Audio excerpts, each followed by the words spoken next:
buku ini ada sebuah Alkitab. Alkitab ini kita percaya dengan 66 buku, benar tidak?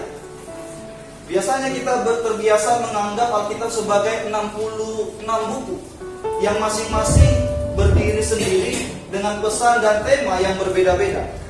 Ya, benar tidak saudara? Kita selalu menganggap ini 66 buku yang temanya beda, pesannya beda, dan semuanya saling berbeda. Tapi tahukah kita bahwa Alkitab itu bukan seperti itu? Ya, jadi Alkitab itu seharusnya dipandang sebagai satu buku, bukan 66 buku. Ya, satu buku dengan satu pendahuluan, satu cerita, dan satu kesimpulan. Apa maksud saya, saudara? Jadi satu pendahuluan, satu cerita, dan satu kesimpulan. Apa itu pendahuluannya? Apa itu ceritanya? Dan apa itu kesimpulannya? Semua mau berbicara tentang Injil, penyelamatan. Saudara, Yesus datang ke dunia karena ingin sebuah misi penyelamatan. Nah, mari kita lihat di sini, saudara. Sudah saya jelaskan. Di dalam kitab Kejadian pasal 10, sebenarnya ini bukan di pasal 10 tapi pasal 11 kalau kita lihat di dalam Alkitab. Ya, ini ceritanya tentang Babel. Kalau kita tahu di sini kaum Babel itu adalah sebuah kaum, kemudian macam-macam satu bangsa dan suku tersebar di seluruh dunia, di mana orang Babel pada saat itu diserakkan Tuhan. Kenapa? Karena mereka tidak mau menjalankan visinya Allah. Mereka mau membangun kerajaan, mereka berkumpul, egois, tidak mau menyebar. Maksud saya, saudara, tidak mau menyebar. Mereka mau membuat menara setinggi-tingginya. Mereka mempertahankan diri dan tidak mau menyebar. Mereka bersatu, sepakat. Apa yang terjadi? Karena itu tidak visinya Tuhan, maka Tuhan silakan mereka. Itu mau berbicara tentang penebusan. Jadi pendahuluannya sangat menarik, saudara, sebenarnya. Kalau kita lihat di dalam sebuah kitab Kejadian. Lalu kalau kita melihat Abraham, kisah dalam kitab Kejadian, itu berbicara tentang Abraham, berbicara tentang Ishak, dan berbicara juga di mana diberkati untuk membawa berkat bagi bangsa-bangsa. Berbicara juga tentang bangsa-bangsa. Kalau kita sudah diberkati, maka kita harus memberkati. Kemudian juga ada kisah bangsa Israel, di mana juga dituntut dalam Yesaya berkata, yang menyimpulkan terang bagi bangsa-bangsa untuk membawa keselamatan sampai ke ujung bumi. Kemudian lagi saudara, dalam Matius, ini akan kita bahas hari ini juga. Yesus dan murid-muridnya mengatakan, jadikan semua bangsa muridku. Dan kemudian dalam kisah para rasul, dalam kisah Pentakosta, berbicara juga dari setiap bangsa di bawah langit mendengar dalam bahasa mereka sendiri. Ini juga mau berbicara tentang Injil, Bapak Saudara.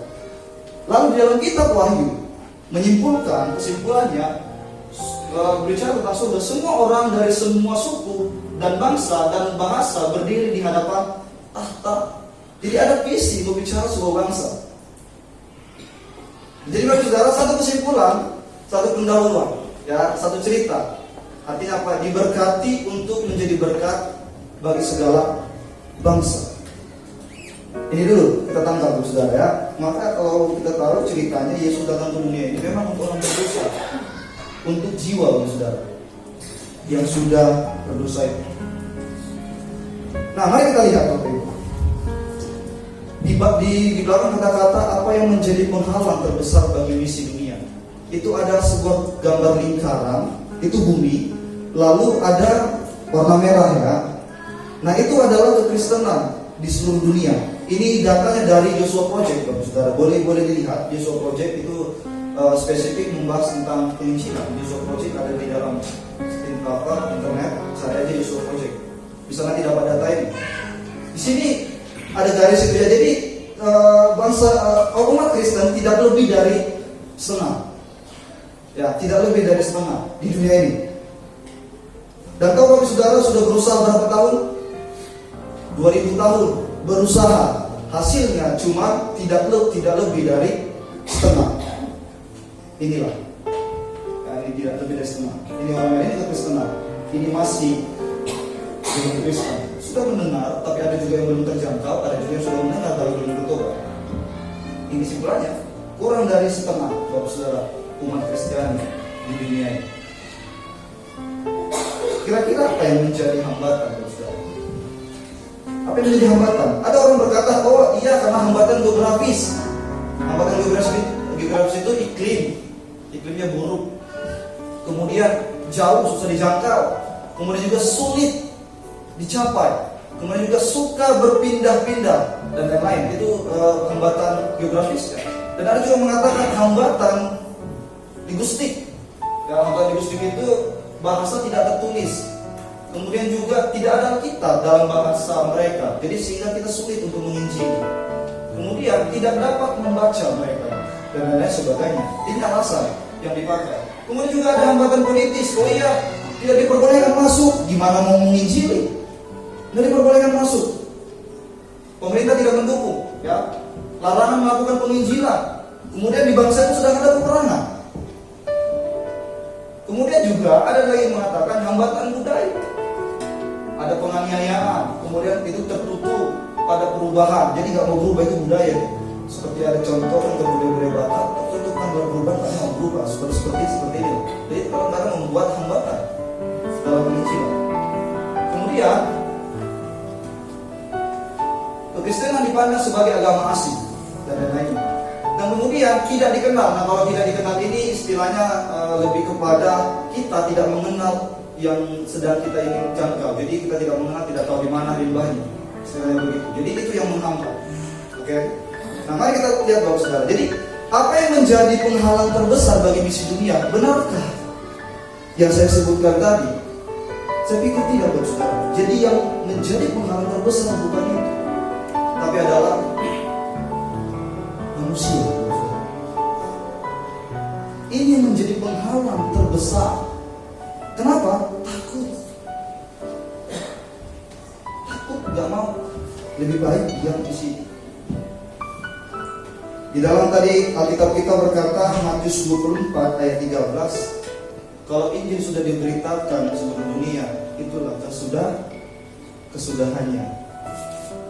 Bapak Saudara, saya tidak mengerti bagaimana cara menafsirkan, tetapi saya pikir itulah puncaknya. Tuhan datang kedua kali. Itu bicara berikutnya tentang akhir zaman. Nah Bapak Saudara, kalau sudah mendengar ini, semangat menginjili atau juga semakin down untuk menginjili? Wah, kalau sudah datang Tuhan saya mau menginjili, nanti datang saya ini takut. Apakah kita semakin semangat atau semakin down dengar kata-kata ini? Ada yang tidak suka Yesus datang ke dunia ini? Tidak ada pasti. Kita semua mengupayakan agar Yesus datang ke dunia ini. Kapan kita akan dapat memenuhi amanat agung Bapak Saudara? Kalau kita lihat di sini, kapan kita bisa memenuhi agar amanat agung itu tercapai dan Tuhan datang kedua kali?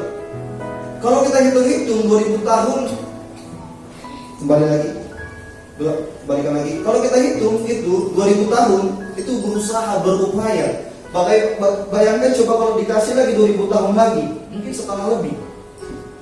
Atau dikasih 2000 tahun lagi, tambah lagi setengah lagi. Lama ya Bapak Saudara ya? Lama sekali.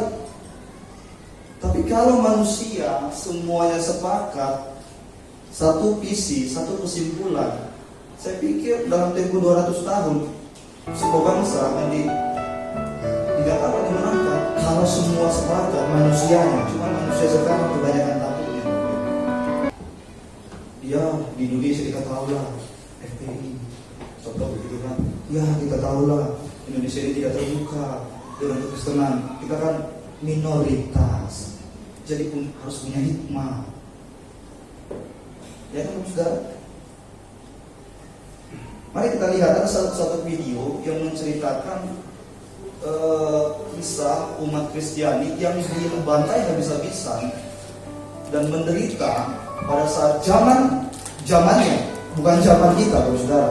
Zaman mereka dan zaman mereka sama zaman kita jauh sekali berbeda.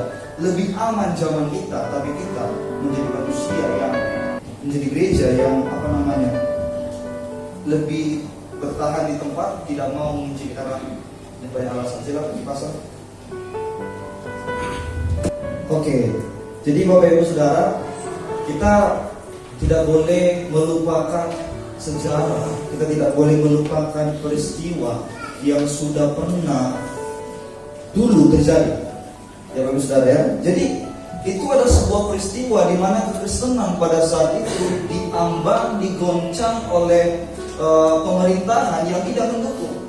Sehingga apa? Mereka harus dibunuh. Tapi apa yang terjadi Bapak Saudara? Mereka tetap mempertahankan itu dan mereka lebih baik mati daripada menyangkal Yesus sebagai Tuhan mereka. Jadi hal yang menarik Bapak Saudara, apa yang membuat mereka berani untuk seperti itu? Mari kita lihat Bapak Saudara. Di dalam Matius pasal 8 yang kita baca tadi dikatakan begini ayat 1. Dan 11 murid itu berangkat ke Galilea, ke bukit yang telah ditunjukkan Yesus kepada mereka. Ketika melihat dia, mereka menyembahnya, tetapi beberapa orang ragu-ragu. Nah, jadi Bapak Saudara, itu sebuah peristiwa. Jadi waktu Yesus menampakkan diri, memperlihatkan dirinya, ada orang yang menyembah dia, tapi ada orang yang ragu akan Yesus. Ya, jadi ragu itu dikatakan. Jadi inilah tujuan Tuhan Bapak Saudara. Setelah dia mati, lalu dia masih belum langsung naik ke surga. Bapak Saudara tahu kan kisah itu. Dia masih menampakkan diri kepada orang-orang, kepada murid-muridnya. Tujuannya apa? Untuk memberi rasa kepercayaan kepada murid-muridnya pada saat itu. Nah, maka dikatakan di ayat 18 berkata begini. Yesus mendekati mereka dan berkata, "Kepadaku telah diberikan segala kuasa di surga dan di bumi." Sampai di sini dulu ya. Jadi kepadanya katanya sudah diberikan kuasa. Ini menunjukkan bahwa akulah yang harus kamu nyatakan, akulah yang harus kamu beritakan kepada seluruh bangsa. Aku punya kuasa. Kepadaku sudah diberikan kuasa. Jangan takut. Ya, kepada orang-orang yang ragu. Supaya apa? Supaya yang ragu itu sepisi dengan yang berani. Jangan pula nanti salah satu berani, satu nggak berani. Ya, maka kata-kata ini Tuhan ucapkan, Yesus ucapkan. Nah, setelah diberikan suatu kepercayaan agar mereka tidak ragu, lalu dia menyampaikan suatu kalimat, suatu perintah kepada kepada murid-muridnya. Dikatakan di ayat 19, karena itu pergilah, jadikanlah semua bangsa muridku dan baptislah mereka dalam nama Bapa dan Anak dan Roh Kudus. Boleh kita lihat di sini Bapak Saudara. Ini amanat agung, sebuah perintah yang Tuhan ucapkan dan harus kita kerjakan. Contoh, perintah kenapa perjamuan kudus harus selalu kita lakukan di setiap ibadah, atau sebulan sekali, atau mungkin setahun sekali, atau dalam Paskah. Itu sebuah perintah. Ya, Yesus berkata, "Inilah tubuhku." Dan senantiasa selalu pergi pecah pertama memecah-mecahkan roti dan mengucapkan syukur. Itu sebuah perintah. Itu ada di Alkitab, perkataan Yesus. Dan ini juga sebuah perintah dan perkataan Yesus Bapak Saudara. Jadi mau tidak mau harus dijalankan. Tidak boleh tidak. Nah, mari kita lihat. Dikatakan di sini jadikanlah. Oke, jadikanlah. Lalu Yesus berkata semua bangsa. Ini berbicara kuantitas. Secara jumlah Tuhan tidak mau sedikit, tetapi semua. Ini yang dikatakan ya. Kemudian apa? Berbicara kualitas apa? Semuanya harus diapakan? Harus mempunyai kualitas murid. Ya, dimuridkan. Jadikan dia pengikutku, jadikan dia muridku, jadikan dia menjadikan percaya kepadaku. Itu berbicara kualitas. Jadi Bapak Saudara, kita harus mempunyai kualitas seorang murid, ya, yang mau selalu mengikuti dia. Lalu ada 3 karakteristiknya, susah sekali. Ini saya lupa, saya harusnya di atas ya. Kalau ini di atas, anggap ini di atas. Dikatakan ini pergilah, itu seperti pengutusan Bapak Saudara ya. Pergilah, ya itu pengutusan. Dan kemudian baptislah, ini seperti penginjilannya, tobatkanlah. Lalu ajarlah, setelah sudah bertobat, jangan ditinggal Bapak Ibu Saudara. Ajarlah, ajar harus kita ajar. Nah, maka kalau kita lihat, ini nih kata-kata yang sangat saya suka sekali. Jika gereja tidak siap untuk memuridkan, maka dunia siap untuk memuridkan. Jika gereja hanya berdiam diri, jika gereja hanya terus berdiam di sini, nggak mau, masih hidup di dalam zona nyamannya, maka dunia siap untuk memuridkan bangsa. Dengan cara apa? Banyak perhatikan sekarang dunia maya. Itu cara dunia untuk memuridkan. Kalau kita tidak maju menerobos ini, maka dunia yang menang. Dan sekarang Bapak Saudara gereja kebanyakan diam. Kalau kita melihat gereja sekarang, kita perhatikan anggaran gereja. Saya tidak mau bicara yang lain, tapi anggaran gereja berapa persen dari anggaran itu untuk misi? Sedikit. Ada pun tidak membuat anggaran yang pernah disebut sama gereja yang lain, teman-teman saya. Ada anggaran misi di gereja? Bapak pun ada. Tidak ada anggaran misi. Artinya apa? Gereja sekarang sudah mulai melupakan bahwa sebenarnya yang paling penting itu adalah penginjilan. Kenapa saya bilang begitu? Mari kita perhatikan ini. Boleh next. Nih kita perhatikan Bapak Saudara ya. Jadi dalam Lukas pasal 15 itu beruntun ada perumpamaan. Satu perikop. Lukas pasal 15 itu dikatakan begini, ada perumpamaan domba yang hilang, lalu ada perumpamaan dirham yang hilang, ada perumpamaan anak yang hilang. Itu dalam Lukas itu beruntun. Dalam satu pasal itu beruntun dikatakan itu. Kalau kita melihat Bapak Saudara, ini kan dombanya yang hilang. Nah ketika domba itu hilang lalu dicari-cari sama gembalanya. Ketika gembalanya menemukan domba itu, apa yang dilakukan? Gembalanya bersuka cita. Dia pangku itu dombanya, dia gendong, benar tidak? Suka sekali, senang. Lalu sama juga ketika ini endingnya ya, ketika perumpamaan tentang dirham yang hilang, perempuan itu menemukan lagi dirhamnya. Lalu apa? Dia undang semua teman-temannya, sahabat-sahabatnya. Ayo kita bersuka cita, dirham sudah kembali. Perempuan juga bersuka cita, Bapak Saudara. Lalu kita perhatikan lagi sini. Ini perumpamaan anak yang hilang. Ayahnya bersuka cita ketika anaknya yang hilang itu kembali lagi. Maka ada kata-kata, dulu anakku ini mati, sekarang sudah kembali, dia hidup. Dia bersuka cita dan dia merayakan, dia potong itu domba sehingga anaknya cemburu, yang paling musuh. Kenapa giliran aku gak potongin kok? Cemburu. Tapi intinya adalah ayahnya bersuka cita ketika yang hilang itu kembali. Bapak Saudara, mari kita lihat di sini. Satu jiwa bertobat, surga juga berpesta, Bapak Saudara. Amin. Yesus surga tidak akan berpesta, tidak akan bersuka cita karena sebuah prestasimu. Saya mau bilang begitu ya, tidak akan berpesta. Yesus atau surga tidak akan merayakan, ya, tidak akan merayakan di surga karena sebuah pencapaian, tidak akan. Tetapi surga akan berpesta, surga akan bergetar kalau satu jiwa bertobat. Serius Bapak Saudara, ini dari perumpamaan ini semuanya bersuka cita karena satu kembali. Jadi kita mau bicara jiwa itu penting sekali bagi Yesus. Jadi apa yang menyenangkan hati Tuhan?